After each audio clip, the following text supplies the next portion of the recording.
तो ILT match number 16 Sharjah Warriors versus Gulf Giants.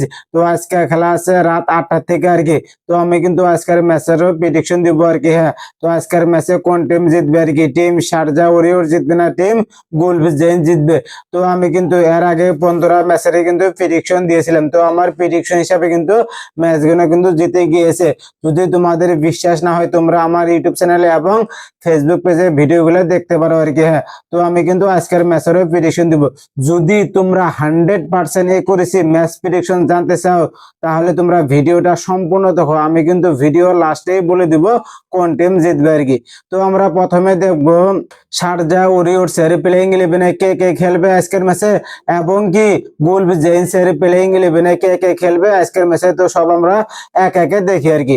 তো আমরা প্রথমে দেখব শারজা ওয়ারিয়র্স এর প্লেইং 11-এ কে কে খেলবে আজকের ম্যাচে।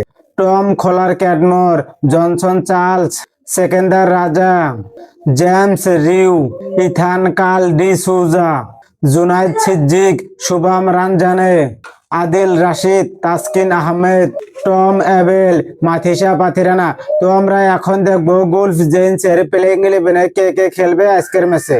প্রথম Nissanka, Rahmanullah Gurbaz, James Vince, Kyle Mayers, Gerhard Erasmus, Asif Khan, Azmatullah Omarzai, Mark Adair, Liam Dawson, Ayaan Afzal Khan, Chris Wood, Nuwan Thushara.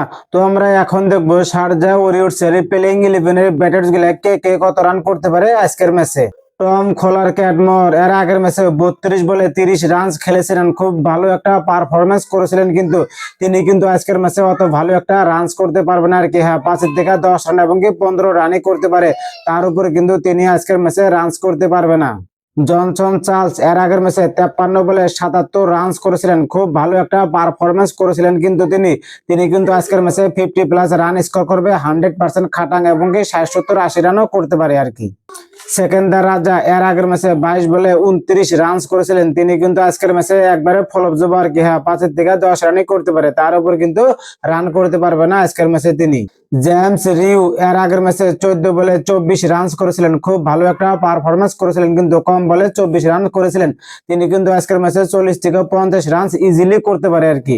Ethan কাল ডি সুজা আজকের ম্যাচে 15 থেকে 20 রান করতে পারে। জুনাইদ সিদ্দিক 20 থেকে 30 রান করতে পারে আজকের ম্যাচে। শুভম রানজানে 20 থেকে 30 রান করতে পারে। তো আমরা এখন দেখবো গুলফ জেন্স এর প্লেইং 11-এর ব্যাটার্স গুলা কে কে কত রান করতে পারে আজকের ম্যাচে। তো আমরা দেখি আর কি। প্রথম নিশাঙ্কা এর আগের ম্যাচে 12 বলে 19 রান করেছিলেন, খুব ভালো একটা পারফরমেন্স করতে পারেন আর কি। হ্যাঁ, তিনি কিন্তু আজকের ম্যাচে 40+ এবং কি 50+ রান স্কোর করবে, 100% খাটান। তো তোমরা লিখে নিতে পারো আর কি। রহমানুল্লাহ গুরবাস এর আগের ম্যাচে 4 বলে মাত্র 2 রান করেছিলেন, খুব ভালো একটা পারফরমেন্স করতে পারে নাই, কিন্তু তিনি কিন্তু আজকের ম্যাচে 50+ স্কোর করবে, 100% খাটান। হ্যাঁ, জেমস ভিন্স এর আগের ম্যাচে 2 বলে মাত্র 0 রান। হ্যাঁ, তিনি কিন্তু খাতাও খুলতে পারে নাই, তিনি কিন্তু আজকের ম্যাচে 15 থেকে 20 রানই করতে পারে, তার উপরে কিন্তু রান করতে পারবে না আজকের ম্যাচে তিনি। কায়াল মার্স এর আগের ম্যাচে 24 বলে 32 রান করেছিলেন, খুব ভালো একটা পারফরমেন্স করেছিলেন তিনি কিন্তু আজকের ম্যাচেও 40 থেকে 50 রান ইজিলি করতে পারে আর কি। আসিফ খান এর আগের ম্যাচে 38 বলে 36 রান করেছিলেন, খুব ভালো একটা পারফরমেন্স করেছিলেন এই যে ফিনিশার হিসেবে, কিন্তু তিনি কিন্তু আজকের ম্যাচে অসাধারণ একটা ইনিংস খেলতে পারে আর কি, 40 থেকে 50 রানের ইনিংস খেলতে পারে। আজমাতুল্লাহ ওমর জাই এর আগের ম্যাচে 15 বলে 20 রান করেছিলেন, তিনি কিন্তু আজকের ম্যাচে ওই 15 থেকে 20 রানই করতে পারে, তার উপরে কিন্তু রান করতে পারবে না আজকের ম্যাচে তিনি। তো আমরা এখন দেখবো শারজা ওয়ারিয়র্স এর প্লেইং 11-এর বোলার্স গুলা কে কে কয় টাকার উইকেট নিতে পারে আজকের ম্যাচে। তো আমরা দেখি আর কি। Adil Rashid 3 wicket, Taskin Ahmed 1 wicket, Tom Abell 1 wicket, Matheesha Pathirana 2 wicket পাবে, 100% খাটাং।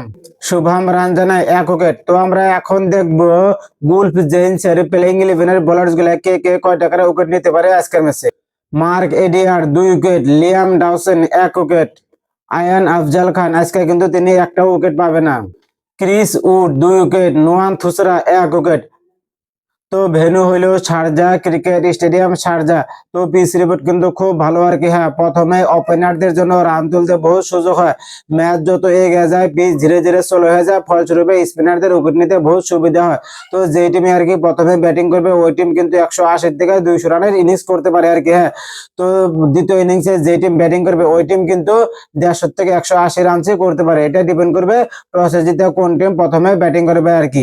তো আমি এখন বলবো ম্যাচ কোন টিম জিতবে। ম্যাচ কিন্তু শারজা ওয়ারিয়র জিতবে 100% খাটাং, এটাই আমার ফাইনাল প্রেডিকশন।